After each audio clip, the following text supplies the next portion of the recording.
piste gauche, piste droite.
Depuis 2008, la Grèce est plongée dans une débâcle économique sans précédent. Partout, les symptômes de la crise sautent au visage. Pour survivre, les Grecs n'ont d'autre choix que d'adopter des stratégies ingénieuses, mais parfois illégales. Nous trichons tous. C'est à cause de la crise. Certaines femmes se tournent vers le plus vieux métier du monde. Et si un certain commerce du sexe est légal et encadré dans des maisons closes, la prostitution illégale fleurit plus que jamais dans les rues d'Athènes. On considère la Grèce comme le berceau de la démocratie, mais son histoire récente a aussi été marquée par une horrible dictature. Afin de se protéger des dérives autocratiques, on a adopté une loi unique au monde qui bannit les forces de l'ordre des campus universitaires. Le pays est un musée à ciel ouvert, et son patrimoine archéologique inestimable attise depuis toujours l'envie des collectionneurs du monde entier. Contre le pillage et le trafic illégal d'antiquités, l'État a mis en place des interdits musclés. Ici Christian Laurence, bienvenue à Tabou Interdit, en Grèce.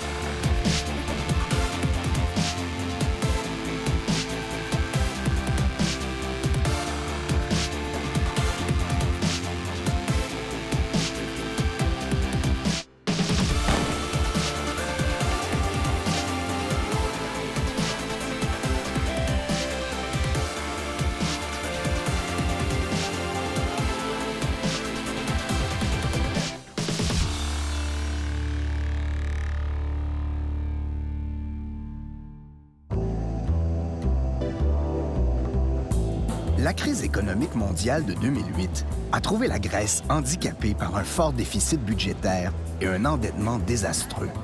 Pour tenter de sortir de la crise, le gouvernement grec a dû imposer à ses citoyens des mesures d'austérité sans précédent. Mais ce traitement choc est difficile à avaler. Agis Veloutis connaît bien la situation. Blogueur économique, il critique l'absurdité du système de taxation grec. D'après la constitution grecque, tous les Grecs doivent payer des impôts en fonction de leur capacité financière. Mais ce n'est pas la réalité. Tout revenu doit être déclaré. Du coup, vous êtes obligé de reverser à l'État 27% de votre revenu sous forme de contribution sociale pour une retraite que vous ne toucherez peut-être jamais. Il n'y a aucune garantie que vous récupérez cet argent un jour. Ensuite, vous devez payer 30% d'impôts dès que vous touchez le moindre euro. Et vous devez payer en avance la totalité de vos impôts en prévision de l'année suivante. Si on additionne le tout, c'est plus de 80% de votre revenu qui s'envole en fumée. En plus de cela, vous devez payer 650 € par an juste pour avoir eu le privilège de travailler. Ce n'est pas rare pour une entreprise grecque œuvrant dans le secteur tertiaire de reverser plus de 60% de ses revenus à l'État. Ce n'est pas un système qui peut durer.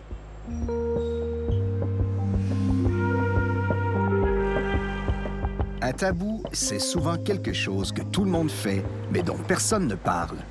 Par exemple, parmi les stratagèmes que les Grecs ont trouvés pour survivre à la crise, l'évasion fiscale et le travail au noir deviennent de plus en plus courants. Le travail non déclaré existait avant, mais la crise l'a exacerbé. Il sévit particulièrement dans les secteurs de l'hôtellerie et de la restauration.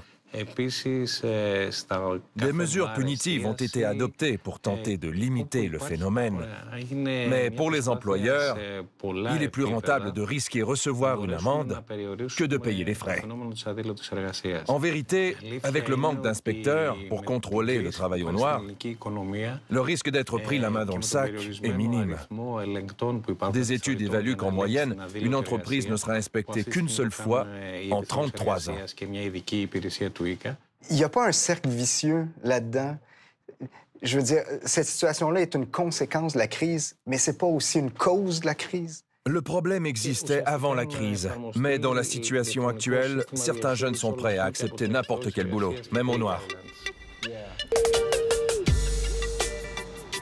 Cette situation est devenue si écrasante qu'il est mieux pour certains de cacher une partie de leurs revenus. Sinon, il faut mettre la clé sous la porte.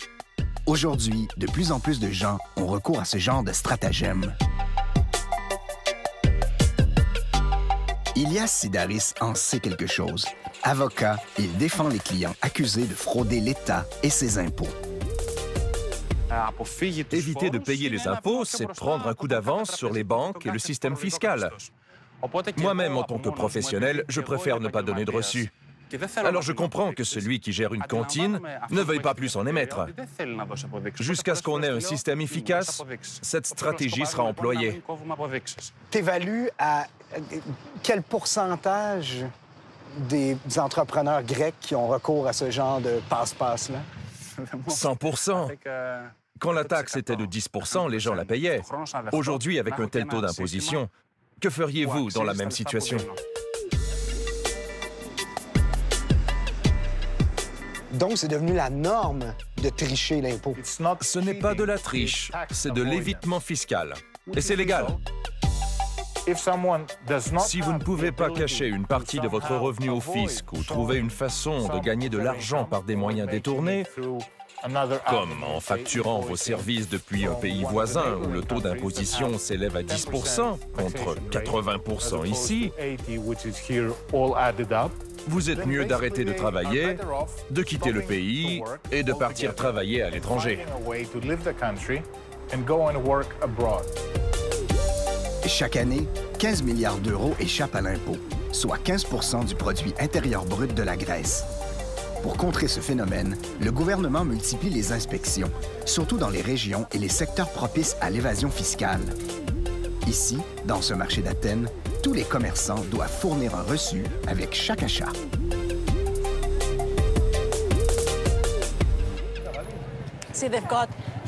Vous voyez, ils ont 3 catégories de prix pour les œufs en fonction de leur variété et de leur taille.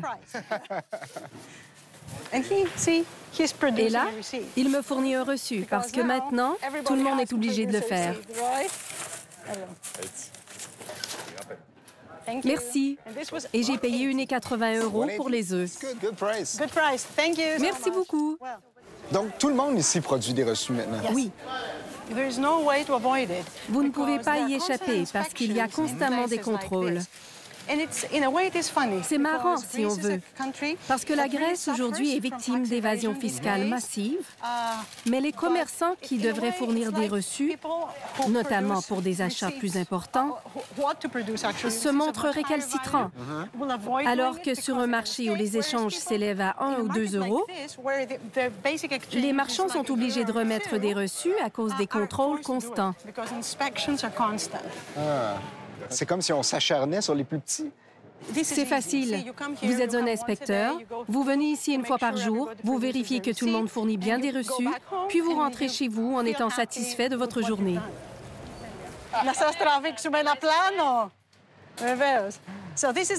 Alors ici, on a la femme la plus belle dans le plus beau kiosque. On va acheter des citrons et des avocats. Goûtez.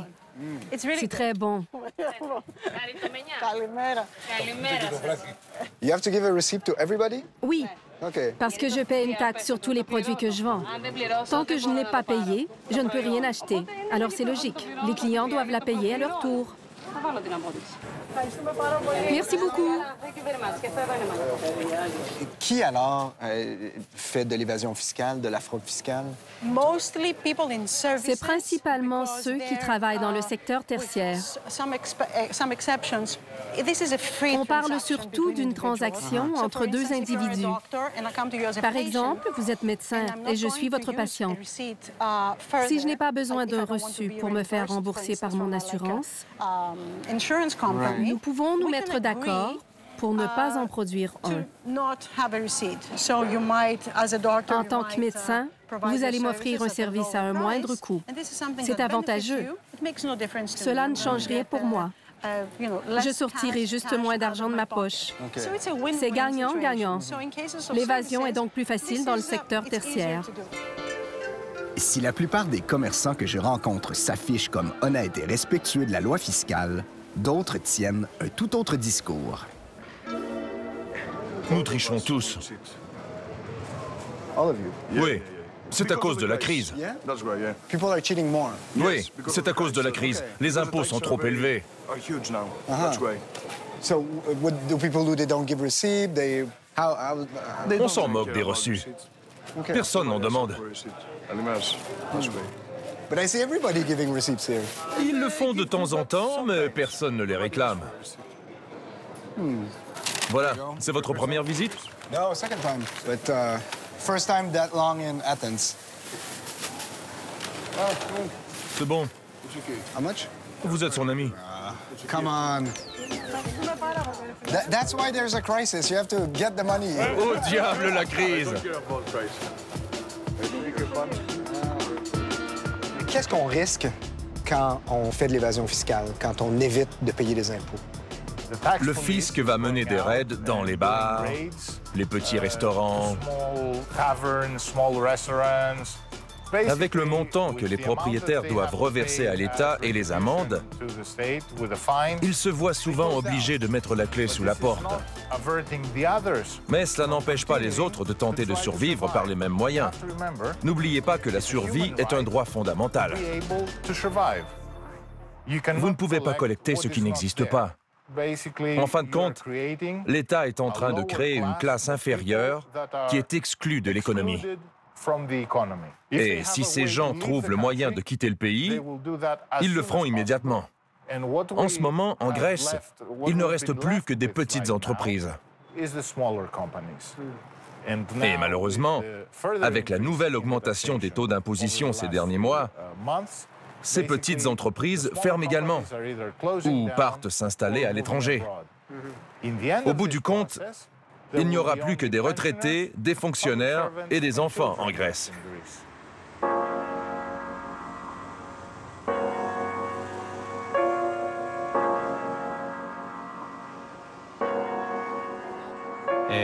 Je refuse d'imaginer le pourcentage des entreprises qui ont recours à des stratégies malhonnêtes.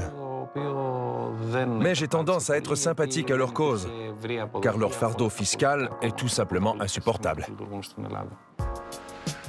Les amendes ont augmenté, mais ça n'empêchera pas l'évasion fiscale. Même les juges se rangent aujourd'hui du côté des accusés. Ils comprennent la situation, qu'ils vivent eux-mêmes. Aujourd'hui en Grèce, on dit que tu peux fermer toi-même ta boutique ou laisser l'impôt le faire à ta place. Au fond, le vrai tabou concernant la crise, c'est peut-être de réaliser qu'elle a certains effets positifs.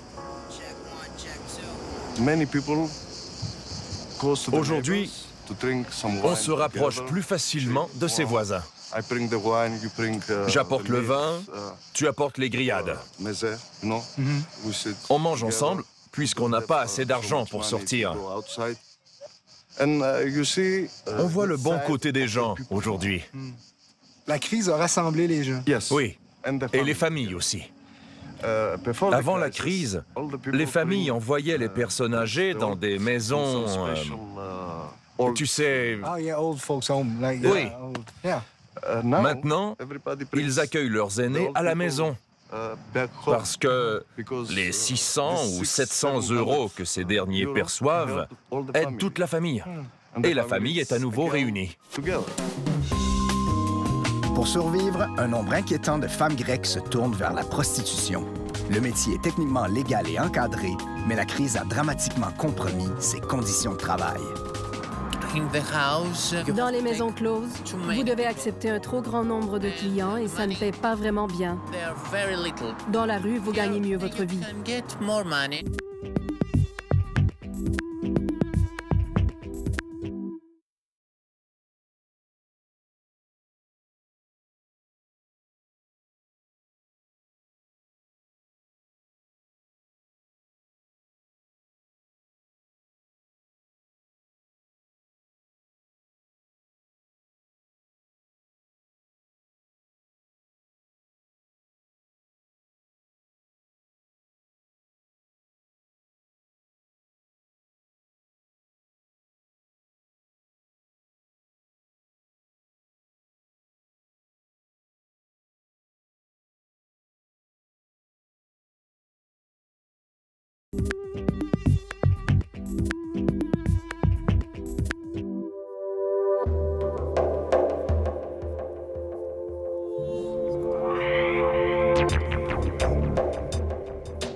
Depuis 1999, la prostitution est légale en Grèce, mais pour les quelques 1000 travailleuses du sexe qui bénéficient d'un cadre contrôlé et somme toute sécuritaire, on estime qu'il y en aurait 17 fois plus qui pratiquent le plus vieux métier du monde dans l'illégalité.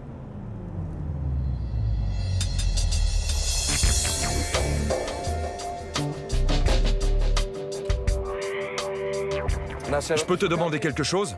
Phyllis se termine ici. C'est bien ça?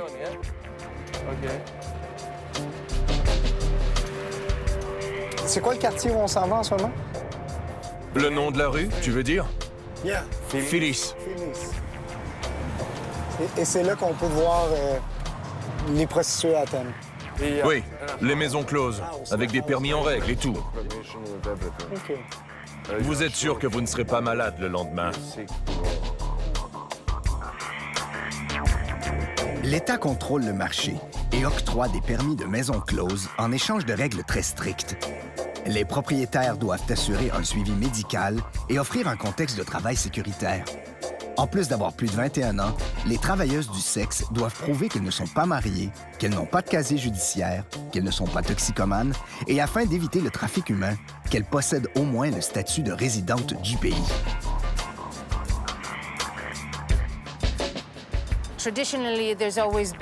Il y a toujours eu pour les garçons ce rite de passage vers l'âge adulte. On amène les jeunes hommes à des femmes plus âgées pour leur première fois. C'est toléré. C'est le plus vieux métier du monde et nous sommes la plus ancienne des civilisations en Europe. Alors pourquoi pas? L'un ne va pas sans l'autre. Hé, l'ami, nous cherchons un bordel. Où il y en a? Par là? Où?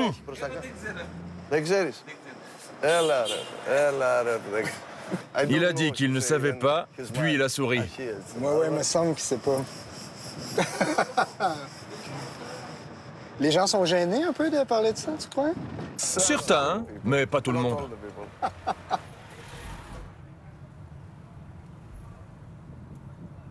Tu vois la lumière? Ouais. 1, 2, 3. How do you know? Je vois la lumière. The lights. On peut entrer et demander combien ça coûte. Ça, c'est un bordel. Là. Oui, C'est un bordel officiel. oui. Christian, viens avec moi. On va le leur demander, sans la caméra. On est loin d'une attraction aussi touristique que le Red Light d'Amsterdam, mais on voit de nombreux groupes de jeunes hommes passant d'une porte à l'autre. Et si le commerce du sexe se déroule de façon plus ou moins affichée, les caméras, elles, ne sont tout de même pas bienvenues.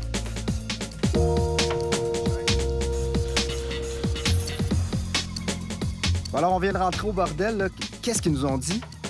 J'ai demandé si on pouvait entrer avec la caméra, si on ne montrait pas les visages. Elle m'a répondu que non. La fille vient d'un pays de l'Est et elle a peur que ça se retrouve sur Internet et qu'ensuite elle ait des problèmes avec la police.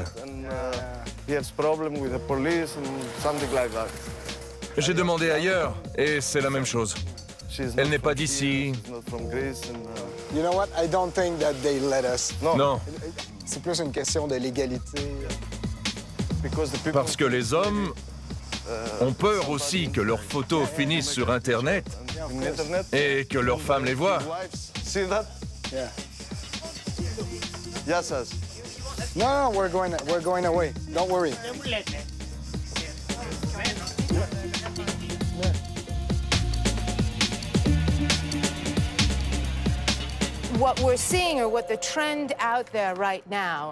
Une nouvelle tendance est en train de se dessiner aujourd'hui.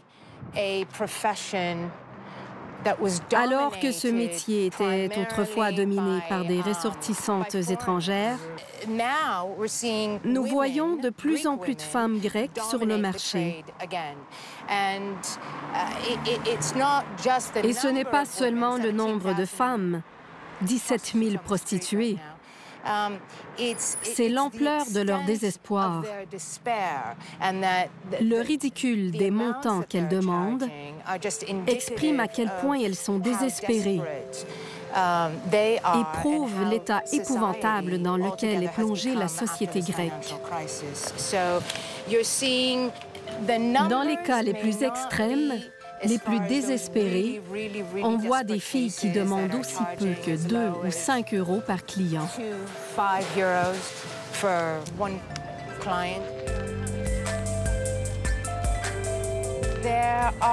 Certaines de ces femmes sont étudiantes.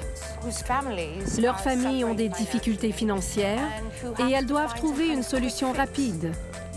D'autres peuvent être des toxicomanes, mais là encore, c'est le signe d'un État défaillant dans une économie défaillante. Nous n'avons jamais connu ce genre de situation auparavant. Des études récentes le prouvent. Mais ça, la population grecque n'aime pas l'entendre. Autre conséquence de la crise financière, la chute vertigineuse des tarifs dans les maisons closes.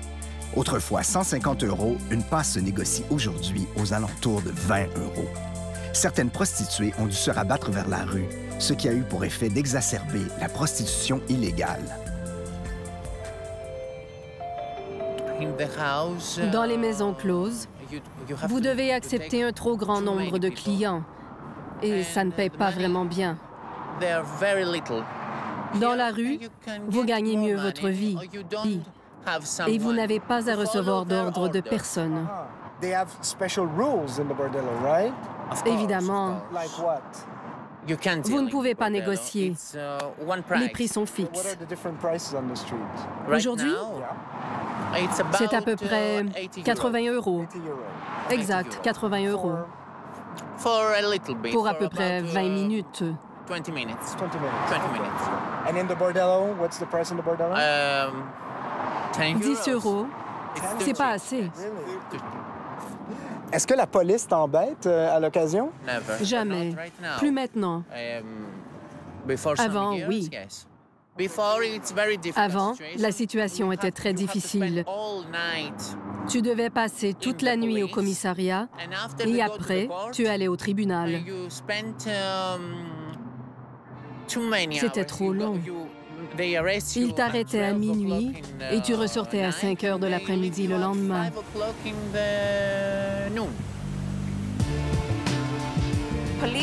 Les forces de l'ordre n'ont pas été épargnées par la crise. Leurs ressources ont été réduites. Les policiers n'ont même plus les moyens de mettre du carburant dans leur moto ou dans leur voiture pour aller patrouiller dans les rues. Leur intervention, C'est plus une tape sur les doigts qu'autre chose. La Grèce n'a jamais montré son intention de prendre des mesures concrètes contre la prostitution illégale.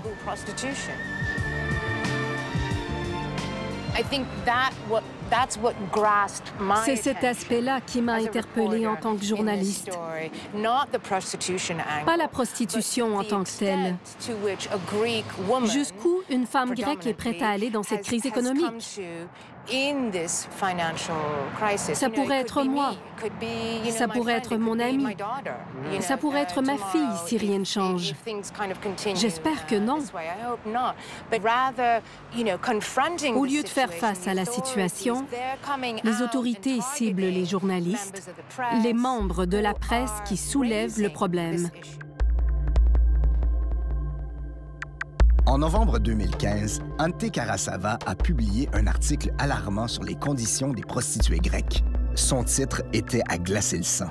Les étudiantes grecques vendent leur corps pour de la nourriture. Quand tu as publié ton papier, quel genre de réaction t'as reçu? C'était déconcertant. Je suis tombée des nues. J'ai couvert la guerre, le terrorisme. Je me suis attaquée à des sujets 10 fois plus difficiles et violents. Je pensais que mes pairs et mes compatriotes se montreraient plus réceptifs à ce que j'avais à dire. Au lieu de ça, j'ai été diabolisée. Ils me voient comme une étrangère venue s'installer ici, qui ose dire que leur petite fille se prostitue pour pouvoir manger. Je n'ai pas pu répondre.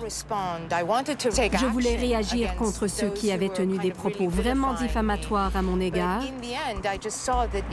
mais je me suis rendu compte que c'était la réaction d'une nation meurtrie. Il n'y a pas grand-chose à faire. Vous pouvez le comprendre, mais pour moi, il n'y avait aucune justification. C'est un tabou. Je ne sais pas si c'est un tabou ou si c'est seulement que les Grecs se sentent blessés. Ils ont tellement souffert après 6 années d'énormes coupes budgétaires. Ils ont vu leurs revenus baisser de 30 %, le chômage augmenter de façon spectaculaire, et maintenant, ils voient leurs jeunes qui ont recours à ces moyens simplement pour survivre. Même si ce n'est que quelques centaines parmi ces 17 000 prostituées, les Grecs n'aiment pas en entendre parler. En 1973, la révolte populaire menée par les étudiants renverse la dictature et impose aussitôt une loi qui interdit aux forces de l'ordre d'accéder au campus universitaire. Ici, la police s'en vient comme ça. Moi, j'ai juste à venir ici. Si on veut.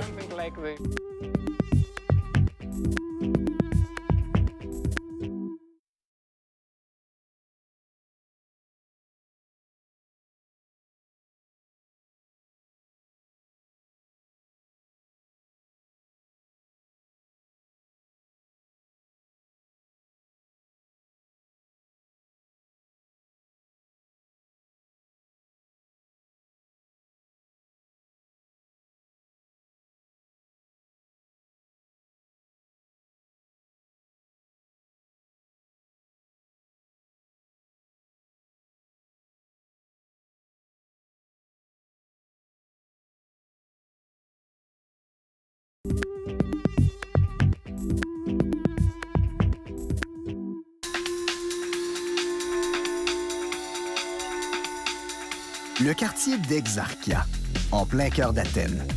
À première vue, ça m'apparaît surtout comme un endroit vibrant, aux murs couverts d'art urbain et habité par une faune jeune et progressiste. Mais Exarchia, c'est aussi un quartier unique, une enclave anarchiste où la police n'entre pratiquement jamais. Mon guide Alkis me recommande d'ailleurs la plus grande discrétion. Les habitants d'Exarchia n'apprécient pas les caméras. Il faut garder les yeux ouverts. Ce n'est pas facile de venir ici avec une caméra. Ils vont se demander si on est de la police. Personne ne sait. Les gens viennent ici boire de la bière.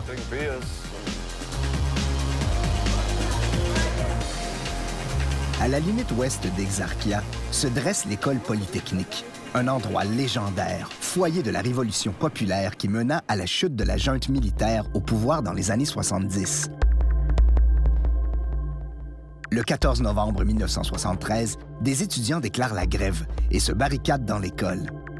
Ils diffusent à la radio des messages qui appellent la population à les rejoindre pour protester contre le régime et exiger une vraie démocratie.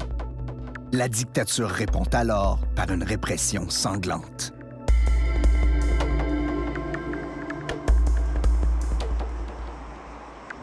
Les militaires ont pénétré dans l'enceinte de l'université et les gens se sont mis à courir partout. C'était très dangereux parce que des coups de feu étaient tirés dans les rues. And then since then, there's this law saying that the police can't go inside. That's it? Aujourd'hui, la police n'a pas le droit d'aller sur le campus. Non. Dimitris Kakoudiotis, journaliste, ingénieur civil et ex-haut fonctionnaire, était lui-même étudiant à la Polytechnique en 1973. Il comptait parmi les têtes dirigeantes du mouvement contestataire. J'étais parmi les leaders étudiants qui ont provoqué cette situation. Ce fut un événement majeur. Après que nous nous soyons enfermés dans la Polytechnique, la situation est rapidement devenue critique et la junte a décidé de donner l'assaut. Il y a eu des victimes. C'est à ce moment que la dictature a perdu la bataille morale. Nous étions vus comme des héros alors que l'institution universitaire avait perdu sa légitimité car elle avait collaboré.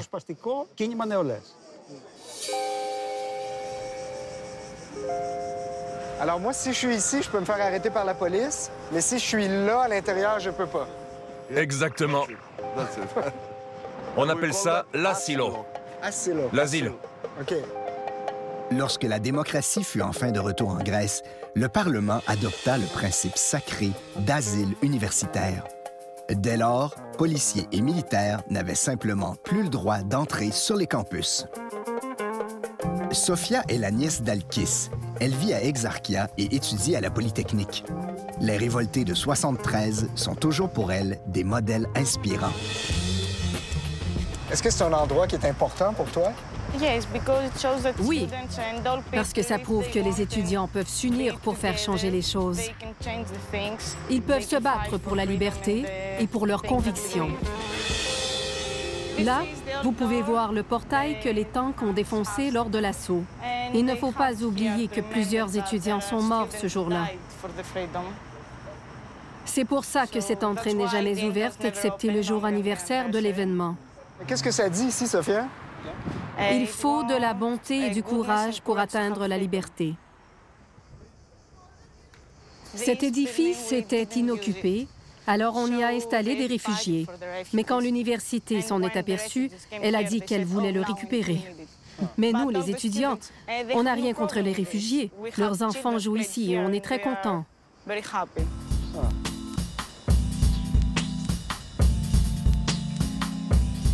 Si pour plusieurs, cette mesure demeure un symbole intouchable de la résistance contre l'oppression, pour d'autres, elle a aujourd'hui perdu son sens. Alors ici, c'est comme une zone, on est juste derrière l'université, c'est une zone protégée, en fait. Oui. It's a protected zone. C'est une zone protégée contre la soi-disant violence de l'État. Alors, si je me fais poursuivre par la police ici, là, la police s'en vient comme ça, moi, j'ai juste à venir ici, and I'm safe. Si on veut, oui. L'asile universitaire a été créé après les troubles de 73. Mais aujourd'hui, il cause plus de dommages que de bien à la société grecque. Tu dis que c'est plus dommageable que favorable maintenant? Il n'est pas rare que l'asile universitaire serve de paravent à des activités criminelles ou à l'immigration illégale. Ça n'a plus rien à voir avec la protection et la libre circulation des idées, avec la liberté ou le progrès universitaire. Cette mesure ne protège plus rien de tout ça. C'est une idée dépassée, mais la majorité de la communauté universitaire y reste attachée, surtout par tradition.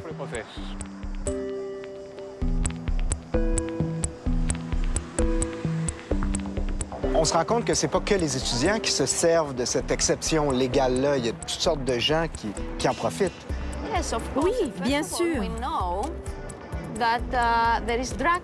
Tout d'abord, nous savons qu'il y a du trafic de drogue sur le campus. On a même découvert un emplacement où l'on faisait pousser du hashish. Beaucoup de gens trouvent refuge ici. Et au nom de cette très noble idée d'asile, il y a des espaces et des chambres qui sont occupés par des gens qui n'ont rien à voir avec l'université. Face à la recrudescence de la délinquance, la loi sur l'asile universitaire a été abrogée en 2011. Malgré tout, la police évite toujours de pénétrer sur le campus. Si la loi a été modifiée, l'interdit, lui, demeure. Même si le recteur appelle la police, cette dernière est très réticente à intervenir parce qu'elle a peur d'être mal vue à cause de cette tradition qui lui interdit de pénétrer sur le campus. Je vais vous donner un exemple absurde. Un jour, j'avais garé ma voiture à l'extérieur de mon bureau. Quelqu'un a fracassé une vitre. J'ai dû appeler la police pour qu'elle vienne constater les dégâts et trouver le coupable. Mais ils n'ont pas pu entrer. J'ai dû faire remorquer ma voiture en dehors du campus et ensuite faire venir la police parce qu'elle n'avait pas le droit de mettre les pieds sur le site de l'université. Pour que la police puisse entrer, il fallait organiser un comité avec un représentant des étudiants et des membres de la faculté. Il fallait qu'ils soient tous d'accord pour appeler la police. La police et le recteur ont peur de faire intervenir les forces de l'ordre sur le campus.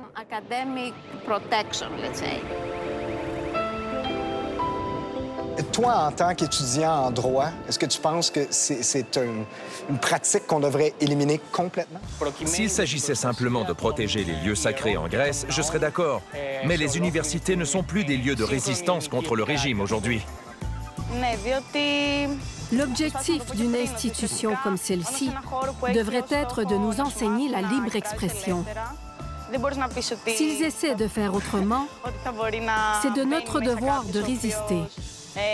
Nous devons vivre selon nos convictions. Est-ce que vous croyez que plus de 40 ans plus tard, la tradition de l'asile universitaire en Grèce est pertinente? C'est là tout le paradoxe grec. On va créer une loi et tout faire ensuite pour la contourner.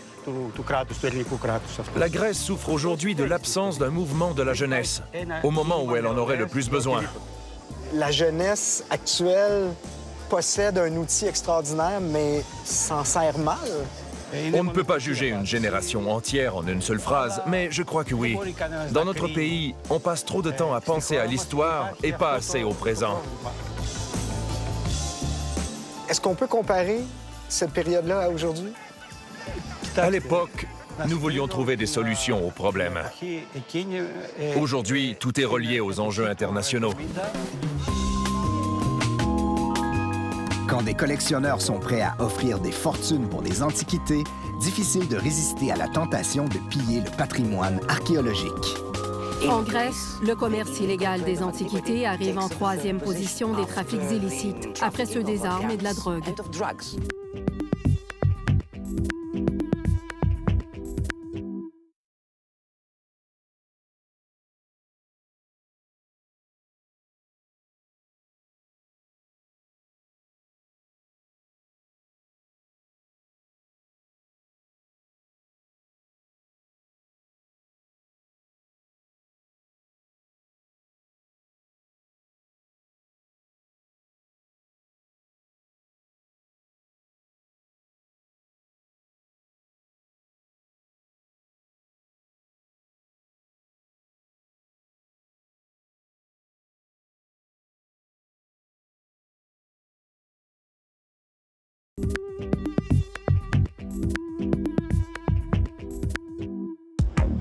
Si quelques 22 millions de touristes visitent la Grèce chaque année, c'est peut-être pour profiter de ces îles paradisiaques, de ces eaux d'un turquoise cristallin et de l'hospitalité légendaire de ses habitants. Mais plusieurs viennent aussi pour découvrir le riche héritage de l'un des principaux foyers de la civilisation occidentale. On comprendra alors que pour les Grecs, l'histoire, leur histoire, c'est une véritable richesse nationale. Partout où on pose les yeux, c'est comme si l'Antiquité nous interpellait directement. On a souvent dit, et avec raison, que le pays est un véritable musée à ciel ouvert. En Grèce, où que vous creusiez, vous allez faire des découvertes archéologiques. Donc, c'est très difficile de réguler ce qui se passe dans les coulisses. Le commerce illégal des antiquités arrive en troisième position des trafics illicites, après ceux des armes et de la drogue.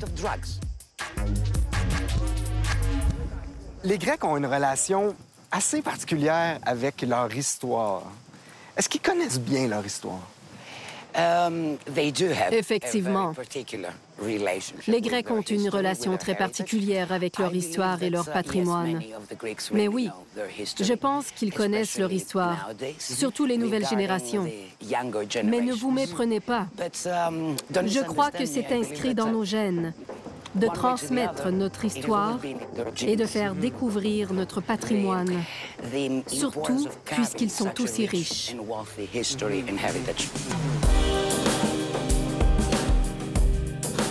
On célèbre la Grèce comme le berceau de la démocratie. Mais l'histoire enseigne que cette expérience fut très brève et suivie de 22 siècles d'asservissement à des puissances étrangères. De l'Empire romain aux Ottomans, jusqu'aux rois imposés par les couronnes européennes modernes, les Grecs ont toujours eu un maître qui dictait sa loi. Et quand la bourgeoisie et les intellectuels européens du 19e siècle se sont découverts une passion pour l'Antiquité, la Grèce est devenue un terrain de jeu pour les aventuriers, archéologues autoproclamés et collectionneurs sans vergogne. Le pillage des marbres du Parthénon par Lord Elgin en 1801 demeure pour les Grecs le symbole douloureux de cet affront historique. Parmi les pièces inestimables transportées jusqu'au British Museum de Londres, une cariatide, statue de jeune vierge qui, avec ses 5 sœurs, supporte le portique de l'Érectéon, un temple dédié à Athéna et Poséidon.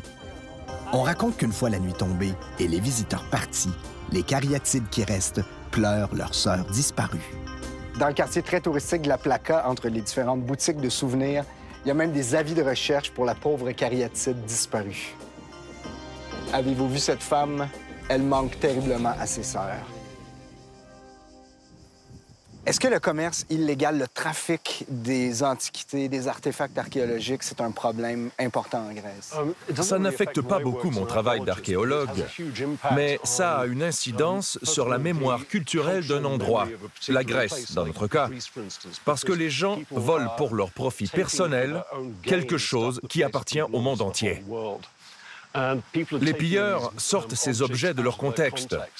Pour un archéologue, le sol représente un contexte. C'est le plus important.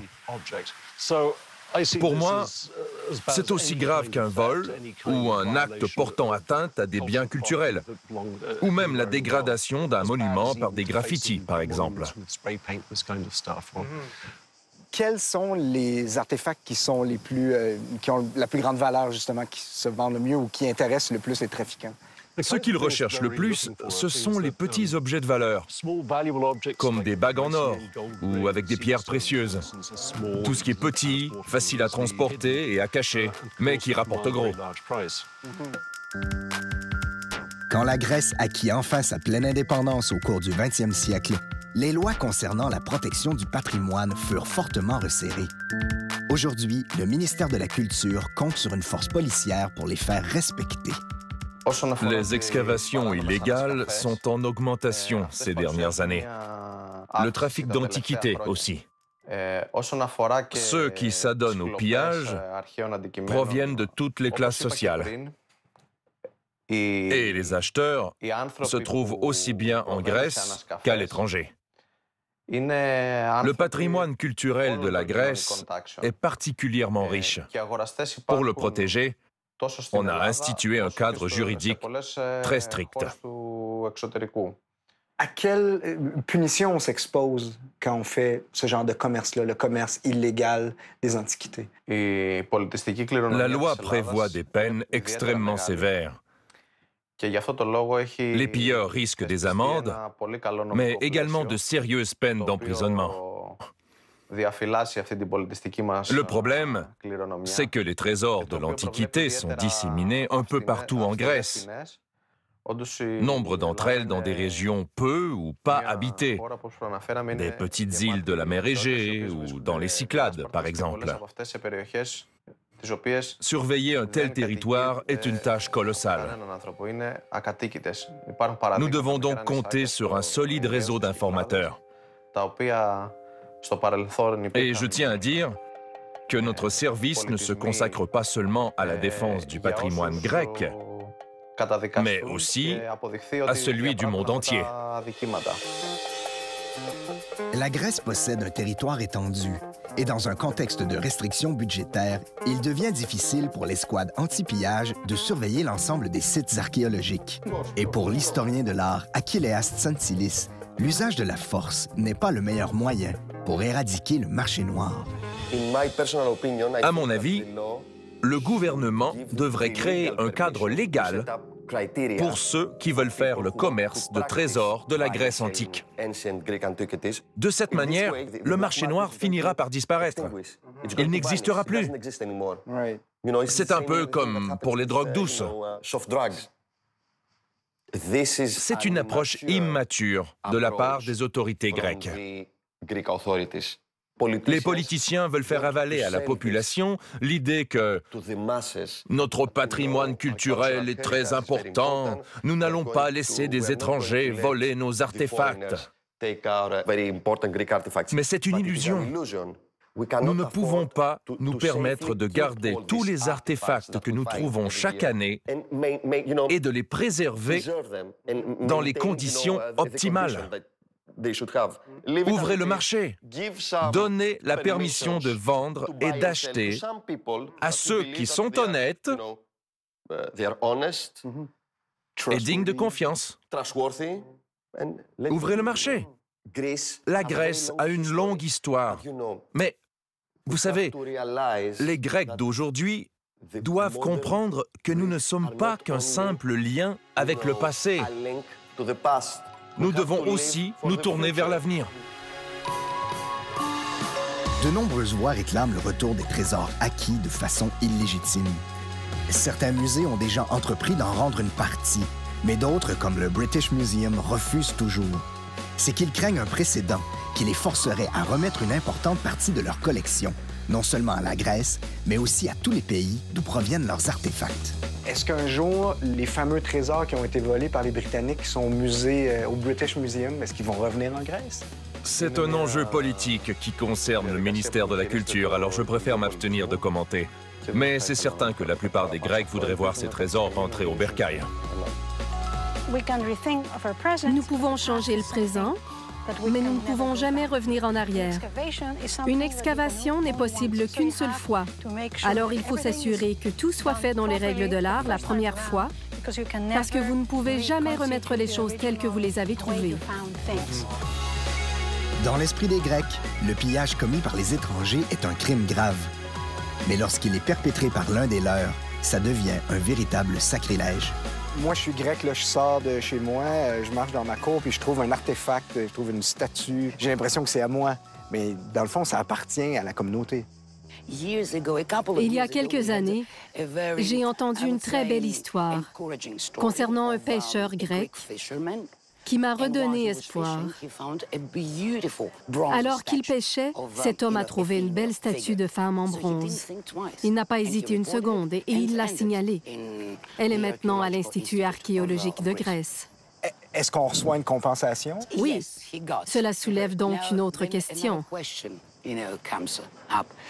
Combien? Quelle est la valeur? Même la plus petite des sommes peut être encourageante pour que tout le monde fasse la même chose. C'est comme ça que vous éduquez. Encouragez les gens à agir de même.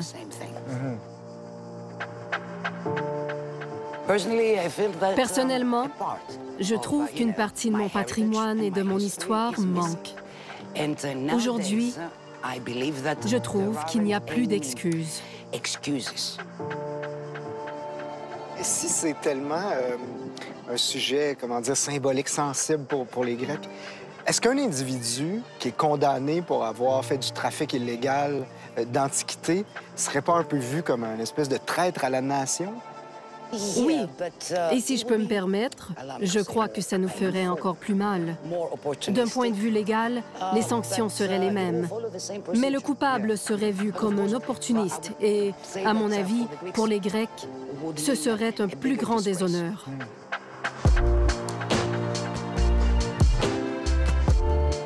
De l'aube de la civilisation à l'effondrement récent de leur économie, en passant par les terribles années de la dictature, les Grecs auront traversé les siècles comme Ulysse sur son navire, ballottés par les remous de l'histoire. Cette histoire si mouvementée, impitoyable, mais qui demeure leur première fierté et leur plus grande richesse. Chaque fois qu'un empire, qu'un tyran, qu'un gouvernement a voulu les contrôler en leur imposant des interdits trop lourds, les Grecs ont trouvé une façon de résister. « Connais-toi toi-même », disait le philosophe Socrate. Les Grecs se connaissent bien. Ils savent qu'ils ne sont peut-être pas au bout de leur peine, mais ils en ont vu d'autres. Et ils savent surtout que, quoi qu'il arrive, le soleil se lèvera encore demain sur l'Acropole. Poursuivez l'expérience en ligne, tv5.ca.